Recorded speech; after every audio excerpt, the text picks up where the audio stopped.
Good afternoon and welcome to the GSA Snapshot Webinar, the first of the year. Throughout the year, we dig into a variety of different topics of interest to the global mobile ecosystem, drawing on the depth and breadth of GSA research to provide invaluable and unique insights into the current state of 4G and 5G networks, technologies, spectrum, and devices globally. Before we dive into today's snapshot, a little bit of housekeeping. We're joined today by Joe Barrett, President of GSA, and by Simon Sherrington, GSA's Vice President of Research. There will be plenty of opportunity for you to ask questions throughout the webinar. Just use a chat box at the bottom corner of your screen, type them in the chat box. We'll then be able to see them as we go through, and then we'll present those questions to Joe and Simon at the end of the session.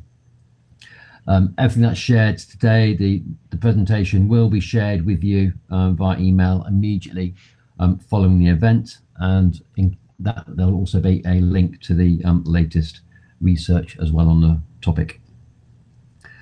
So today's GSA Snapshot webinar is on 5G standalone, and over the next 30 minutes we're going to dig into the global status of 5G networks generally, break it down a little bit, looking at 5G non-standalone and standalone networks, look at the status of 5G standalone in public and in private networks, the ecosystem and the availability of 5G standalone devices, and then looking at the spectrum bands and seeing those where we're seeing the earliest deployment of 5G standalone. So to get things started, I'd like to hand over first of all to Joe Barrett, President of GSA, who will share a quick update on the GSA's activities. Joe. Thank you, Richard. We go to the next slide. So this is just one slide, a little quick update. I'm sure everybody knows GSA. We've got up to a flying start this year. We've got 32 GSA reports and updates so far this year. There are been over 16,000 downloads in 2.5 months. So that's looking to be the best quarter we've had for a while on getting it activated with the ecosystem and getting downloads into the industry. So that's excellent. And then you also may have seen that we launched the Fixed Wireless Access Forum. That's now even out of date. We now have 35 members in the forum, and we have the first plenary coming up on the 30th, as well as this month, 30th of this month, and we have the first ecosystem devices catalog produced, which is on the website. So if you're interested in getting more information about that, please go and download that. And finally, we've now reached a milestone of 50 associates in the GSA who are getting access to all the data behind all these reports. So we have one of the quite a unique database in the industry with a strange name of Gambod. But hopefully, if you're interested, you can consider getting access to that, and just contact us at admin@gsacom.com if you're interested.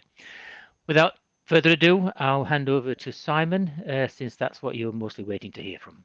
Thank you. Fantastic. Thank you, Joe.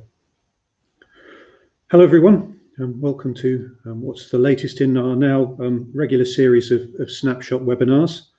I'm going to give you an overview of the research that we're doing in the area of 5G, and in particular, look at the progress towards the deployment of 5G standalone networks and the development of the 5G standalone device ecosystem. The data is drawn from various databases that are maintained and reports published by the GSA, including its networks, technologies and spectrum database, its chipset database, and its aforementioned Gambod global database of LTE and 5G devices. These are all updated regularly and are available to associates and members, and we make statistical snapshots available as PDFs for the registrants and the wider community quite regularly on the website too.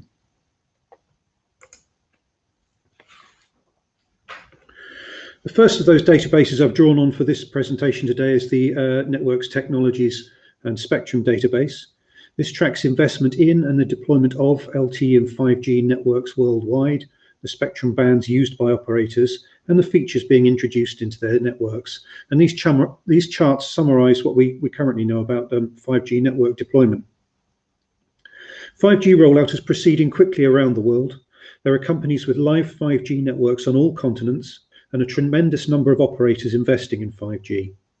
In fact, by mid-March, 428 operators in 132 countries or territories were investing in 5G networks in the form of tests or trials, pilots, planned or actual deployments, as well as companies acquiring spectrum licenses suitable for the deployment of 5G.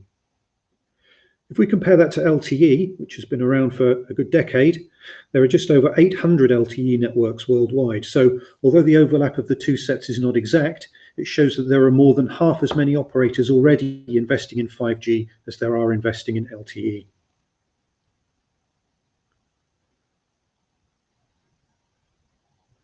We've just passed a bit of a milestone on the 5G front. Of all those operators investing in 5G systems, a total of 153 operators in 64 countries or territories have launched one or more 3GPP compliant services. So we've just passed the 150 network mark this month. Out of those, 145 operators in 60 countries or territories have launched 5G mobile services, and just over 50 operators in 29 countries or territories have launched 5G fixed wireless or home broadband services that we've been able to identify.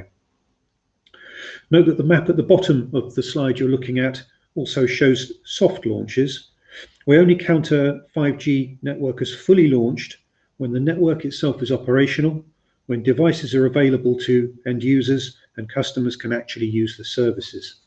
There have been many occasions when network launches have been announced, but device or service availability has lagged behind by weeks or sometimes months.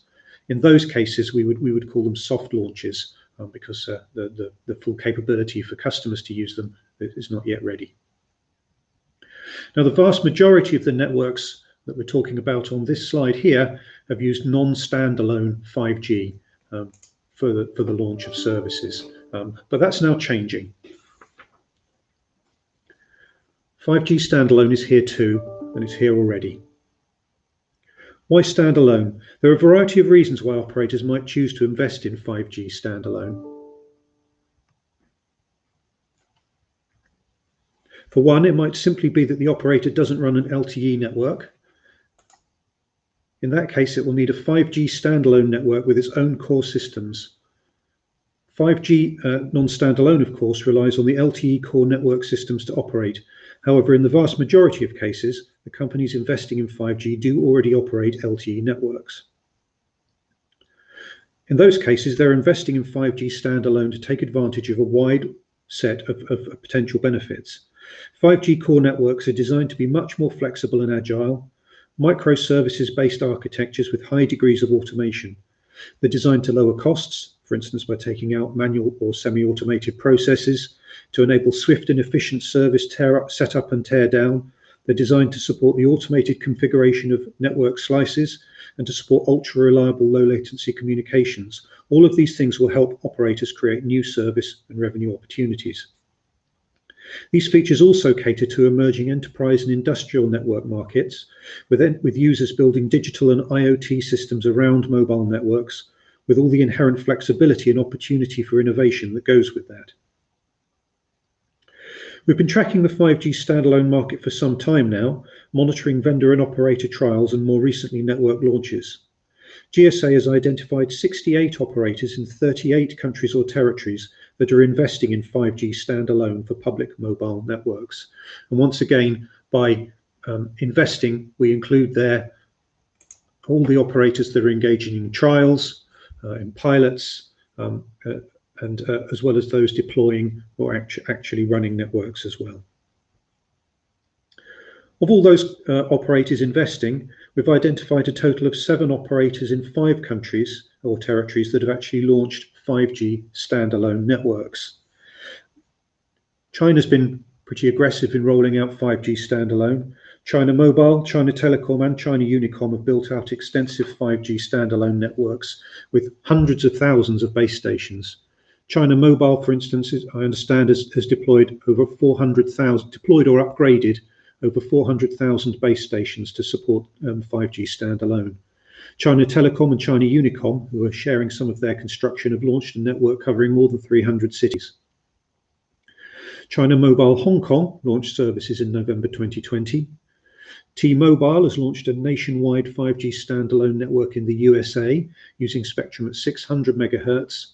And then on a slightly smaller scale, Rain has deployed 5G standalone in parts of Cape Town in South Africa to support 5G fixed wireless access services. And DirecTV in Colombia has introduced a 5G standalone fixed wireless access service in parts of Bogota. Meanwhile, ITC in Saudi Arabia has announced the soft launch of its 5G standalone network for enterprise services, while Telstra in Australia has deployed a 5G core network and has stated it's ready to launch once a sufficient range of suitable devices is available in the Australian market. We might possibly also add STC in Saudi Arabia to this list. It's certainly made the announcement about the launch of its network, but we're being a bit cautious because we haven't yet determined whether services are actually available for end users at this point. In addition to these companies, at least 13 other operators are understood to be actively deploying 5G standalone for public networks. And there have been various contracts for 5G core systems. These have sometimes been awarded on a regional basis, with contracts for the system awarded across multiple countries. The benefit of doing that, of course, is that the operator can design once and deploy the same infrastructure across multiple territories. At the moment, there are too few launches to identify clear patterns about the spectrum bands being used for 5G standalone. But what we have seen is networks go live using 600 megahertz, 2.1 megahertz, and C-band spectrum. So all sub 6 gigahertz ranges.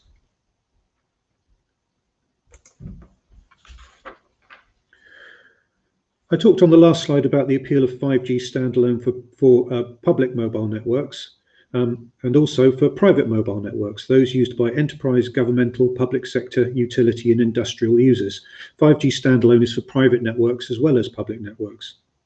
GSA's new database tracks private mobile network licenses, trials and deployments with over 280 different companies that are active in this space currently catalogued.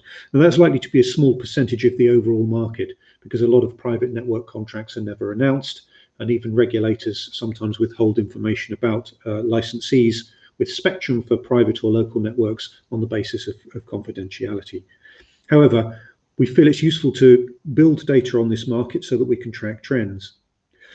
Of those we've catalogued, over 70 are now known to be using 5G networks, and we're excluding from that those labelled as 5G ready. So in other words, they're LTE networks that could be upgraded to 5G in the future.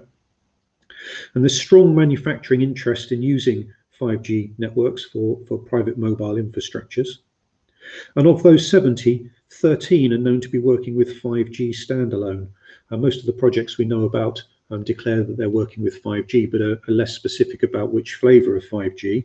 But again, even within this 13, there's significant manufacturing interest with companies looking to automate production line infrastructure with more monitoring, remote management, greater use of automated vehicles and robots. Third-party network operators are known to be involved in nearly a third of the 5G standalone projects, and that compares favourably with the third-party network operator proportion in all LTE and 5G projects we've catalogued in the database, which is sitting at about 40%. Given the small samples, the variances are not likely to be significant, but what both datasets do show is that the private 5G standalone market is likely to be contested by operators, vendors, and systems integrators.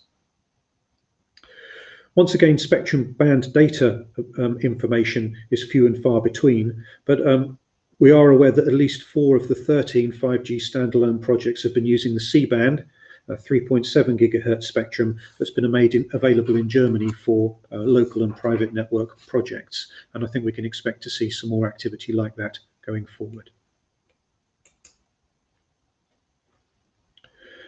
Of course, you can't have 5G services without 5G devices. Unfortunately, they're now quite widely available. The number of announced 5G devices continues to rise and passed the 600 mark this month. In our Gambod database, there are now 628 announced 5G devices, which is an increase of 21% over just the last 3 months.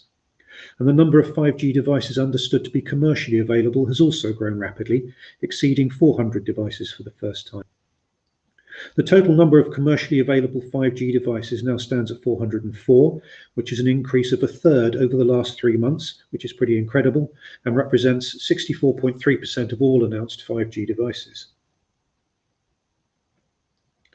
GSA has identified 104 vendors that have announced 5G devices, 21 announced form factors, everything from phones to TVs, laptops to robots, modules to cameras, fixed wireless access CPEs to drones, and even a vending machine. The majority, though, are phones. GSA has recorded 306 5G phone announcements. At least 274 of these models are understood to be commercially available already.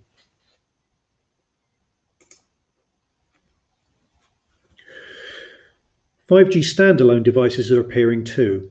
Many of the devices announced and launched are stated to support 5G standalone. GSA has identified nearly 300 devices that have been announced with 5G standalone support, 298 to be precise, and just over 200 commercial devices that state support for 5G standalone, 204.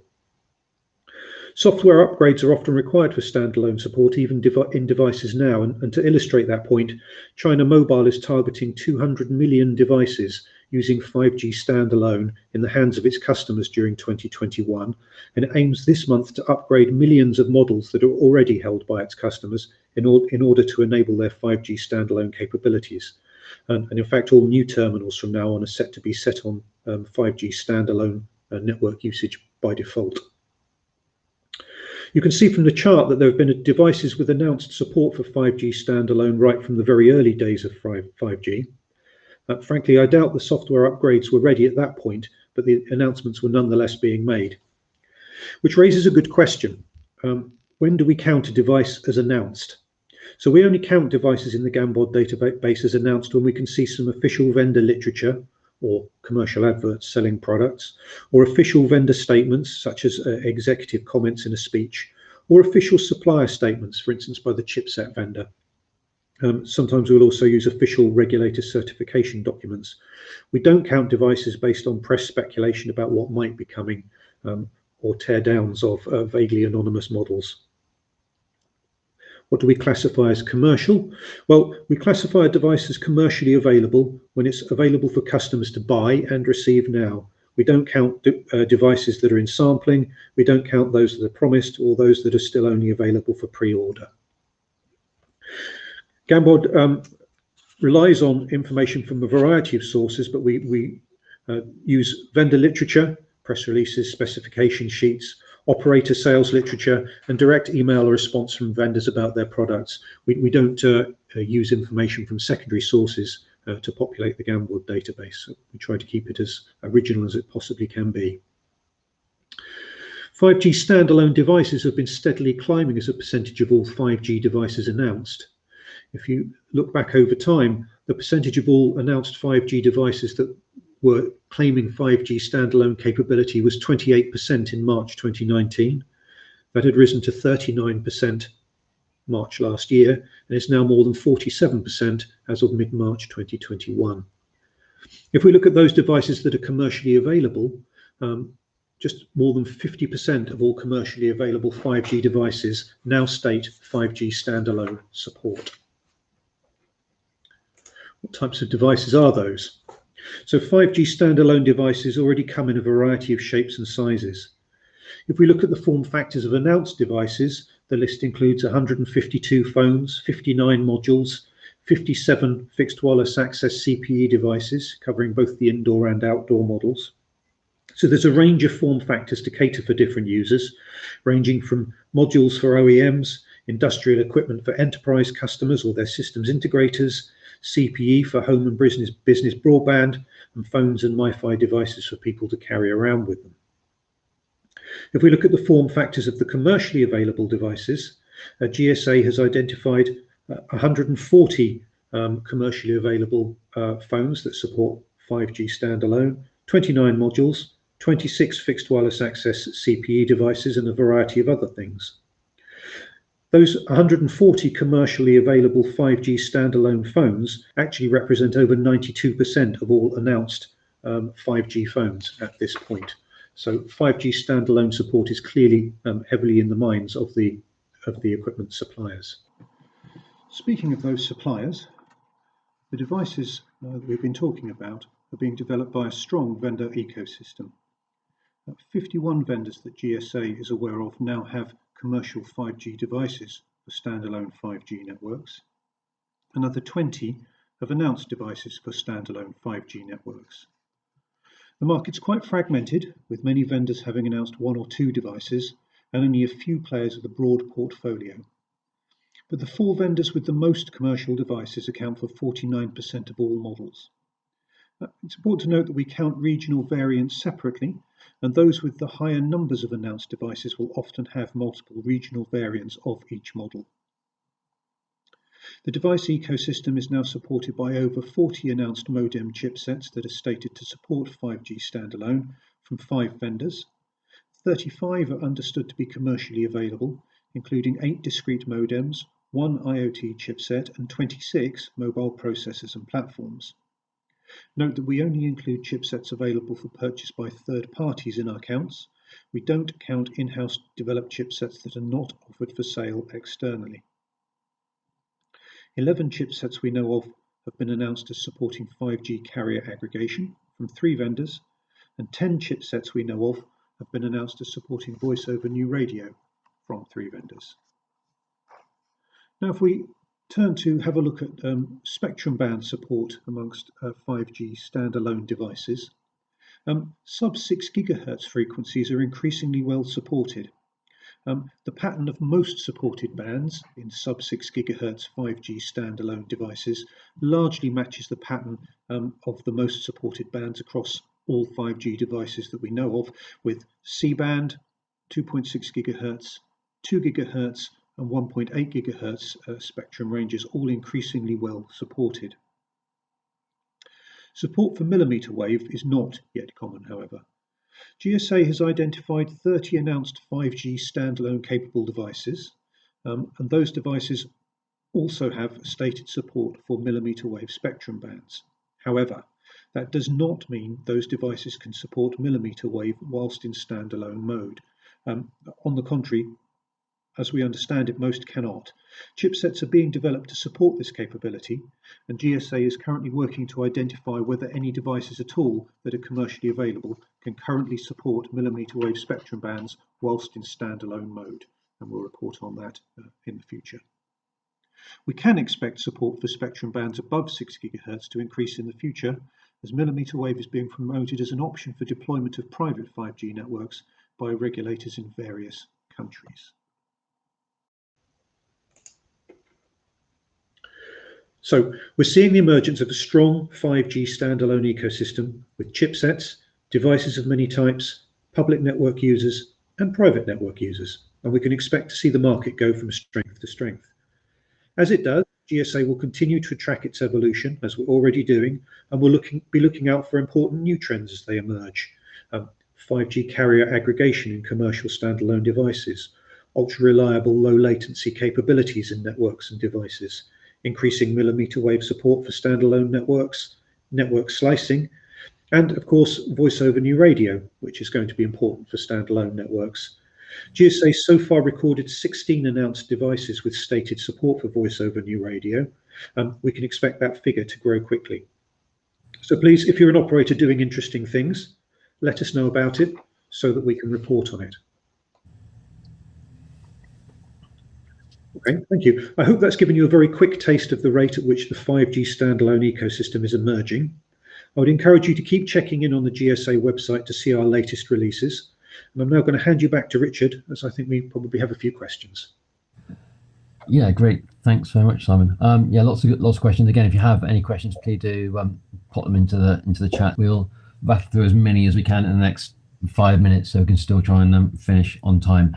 I guess right up front, Simon, in terms of looking at the state of 5G standalone, have you come across any countries or regulators that are actually requiring the deployment of 5G standalone technology? Yes, absolutely. China mandated 5G standalone very early on, and I think that's why we've seen such an aggressive push to it there. In the recent spectrum auctions for 5G in Singapore, the winning bidders were obliged to roll out 5G standalone. And if memory serves, they're required to cover at least half of Singapore by the end of next year, and 100% of the country within a few years with 5G standalone networks. In most cases, it will be competitive pressures that drive the move to 5G standalone.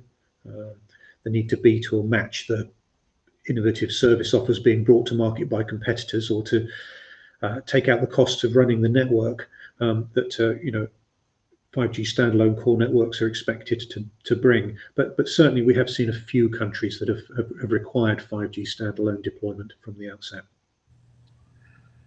I'm looking at use cases, again, a few questions looking at use cases, sort of generally around what examples of innovative use cases have you seen for standalone, and also specifically anything you've seen around local breakout or low latency, for example, just use cases and advantages for sort of fixed wireless access and standalone together as well. Well, that's interesting. So we've seen some network launches for fixed wireless access using 5G standalone, and I mentioned a couple earlier in the presentation. In terms of low latency, I'd say manufacturers in general have been very forward in testing and trialing private networks, including those based on 5G standalone, and they're looking at low latency for applications such as autonomous guided vehicles, remote autonomous guided vehicle operation, using virtual reality and perhaps human gesture to control equipment, and as well as sort of full production line automation and intelligence with connected systems, all operating seamlessly and all using the low latency capabilities of the network. Mining automation is another area with underground networks and integrated, high definition video feeds, literally to show what's happening at the coalface. Also, recently trials of 8K ultra high definition VR live recording, so using the low latency to give a great user experience for virtual reality services. And by great user experience, I don't necessarily mean fun. There are virtual reality applications being tested in sort of industrial workplaces as well. So quite a wide range of different things. I guess building on that in terms of use of standalone in private networks, do you see that's something that operators are looking to encourage? Yeah, I mean, that's another interesting question. Historically, I suppose mobile operators have been the go-to providers for large enterprise customers wanting mobility. Those customers could go to resellers or systems integrators, of course, but then they would ultimately buy the airtime from the operators. In a private network world where the regulator's making spectrum available to enterprises, local authorities and cities, and that is happening in various countries around the world, there's potential for the operator to be cut out of the value chain for all on-site and inter-site communications. I mean, they'll still be needed for wider roaming and public network breakout. The enterprise can buy the spectrum, award the deployment contract to an equipment vendor or a systems integrator, and I think operators recognise that threat.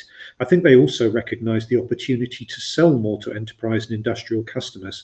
So by helping them to build private networks, whether based on LTE, 5G non-standalone, or 5G standalone, with the capabilities we've talked about to create innovative network slices, take advantage of the ultra reliable low latency for mission critical manufacturing systems, they keep themselves in the game and they create the opportunity to build value with their customers in the future. So I think they will encourage it. Great stuff. Thank you. Very just conscious of time and want to try and stick to the half an hour that we've allotted this, and still lots of questions, many of which we, apologies, haven't had a chance to get into. Joe, I know you've been keeping an eye on some of the questions as well. Perhaps something you might want to add just generally around the sorts of data that's in Gambard and how people might be able to find some of these answers out. Yes, I mean, a lot of the report and GSA is producing overall is based on data that we keep in Gamble. So there's a lot of granularity in the database. I think there was a question about this, how many 5G standalone devices were supporting the mesh wave. I think Simon had that 35, I think it was. But there's a lot more, say, detail, and there's an even list of devices, list of networks in the database. That database is open to all members and everybody within the company of each member, so it's an enterprise license for the access. But companies that don't become members can get access by subscribing to the database as an associate. And there's also a discount for mobile operators and discounts for regulators and government bodies. So the annual pricing is $2,750, and then there's a 60% discount for say and regulators. So I think it's been a resource we continue to develop, and we'll be adding to it and improving it this year. There's a big development program for Gambo to make it far easier to use. So in the third quarter this year. So all those that already have access, we hope you'll see a far better user experience in the second half of this year. Fantastic. Thank you very much. And so all really remains again, thank you for joining us. To say thank you for joining today for this snapshot webinar. Just to recap, after this event, you will receive a copy of these slides, a link to the webinar recording so you can rewatch it, and a link to the full report, the LTE to 5G global update. The latest data is upon which this webinar has drawn. So as Joe said, all the data you've seen today is taken from the Gambod database. It really has got the most up-to-date information, and certainly encourage you to explore that. If your organization is a member or an associate of GSA, then you have access to it. Please dig in and explore it. If your organization isn't a member or an associate, then I'm sure you know what to do. The next event is on the 30th of March. That is the plenary session for the GSA's 4G, 5G Fixed Wireless Access Forum. That starts at 9 AM British summer time. The clock's changed the previous weekend, just for a little bit of added chaos in people's lives. For the latest updates on the GSA research and activities, please do follow us on our social media channels. So you'll find Global Mobile Supply Association on Twitter, LinkedIn, WeChat, and on Weibo as well. And if you visit gsacom.com, you can subscribe to the weekly Research Digest email, and also sign up to notifications every time a new report is posted as well. So finally, on behalf of Joe, Simon, the GSA team, thank you again for joining us, and hopefully see you again at an event very soon. Many thanks.